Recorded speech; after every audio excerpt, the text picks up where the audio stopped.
টাকারা সেই ব্যবসায়ীর উপরে ফাতর মারছে, দেখছেন না? চেহারাগুলো স্পষ্ট বোঝা গেছে না? এই ভিডিওটা যদি না থাকতো তাইলে হয়তো আপনারা বলতেন যে কি বাবুরে আমরা আসামিরে খুঁজতেছি, আমাদের কাছে কোনো প্রমাণ নাই, আমরা তদন্ত করতেছি, আমরা দেখতেছি কারা কারা এই ঘটনার সাথে জড়িত। কিন্তু এখন তো স্পষ্ট যে কে কয়বার করে পাথর মারছে, কে লাশের উপরে উঠে কি উল্লাস করছে, কে ওখানে মজা মাস্তি করছে, সবকিছু প্রমাণিত না? তো ধরতেছেন না কেন? ধরতেছেন না কেন? মানে ভিডিও থাকবার পরেও, প্রমাণ থাকবার পরেও আসামি ধরা হয় না এদেশে।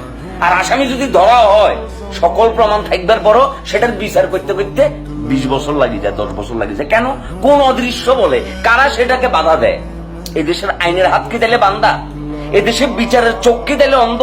এদেশে আইনের বইগুলা, সংবিধানের ধারাগুলা সব কি আলমিরার ভাজে ভাজে লুকানো? তাহলে সাধারণ মানুষের নিরাপত্তা কোথায়? তাহলে কি জীবনে বাঁচি থাকবার জন্য আমাদেরকে কি এখন চান্দা দিতে হইব? আচ্ছা বলেন ভাইয়া, আমার জীবনে খুব শখ, আমি জানি না আল্লাহ পাক সেটা আমার কপালে লিখে রেখেছে কিনা, আমি 100 বছর বাঁচবার খুব শখ ভাইয়া। এখন বাকিটা আল্লাহ পাক যদি আমার হায়াতে লিখে রাখে, আমাকে কয় টাকা চান্দা দিতে হইব একটু জানাইন প্লিজ। আমার খুব জানতে ইচ্ছা করে যে কত টাকা চান্দা দিলে আমি ঠিক এত বছর পর্যন্ত আমাকে রাখবেন, বাকিটা তো আল্লাহ পাকের ইচ্ছা। সব কিছু দেখা গেছে। এখন আবার কয়েকজন বলতেছে যে যাদেরকে অ্যারেস্ট করা হয়েছে তারা তো সেই ঘটনার সাথে জড়িত না। তাহলে কারা জড়িত? তাহলে পুলিশ কি তাদেরকে ধরতেছে না? পুলিশ কি তাদের চেহারা দেখে না? তাদেরকে খুঁজে পাইতেছে না? দেখেন, কোন নিরপরাধ মানুষকে আল্লাহর ওয়াস্তে ফাঁসাইয়েন না, এটা হইলো প্রথম কথা। আর দ্বিতীয়ত কথা, ওই পার্টিরে বলতেছি যে কোন নিরপরাধ মানুষকে ফাঁসাই দিই, আপনার কর্মীদেরকে আপনি বাঁচানোর চেষ্টা করিয়েন না।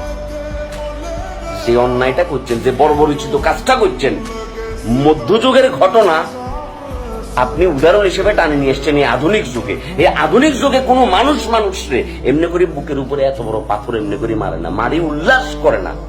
এটা লজ্জা। আর এই লজ্জার দায়ভার আপনাদেরকে নিতে হইব। আপনি যদি লজ্জার দায়ভার না নেন, তাহলে আপনি কেমন অভিভাবক হইলেন?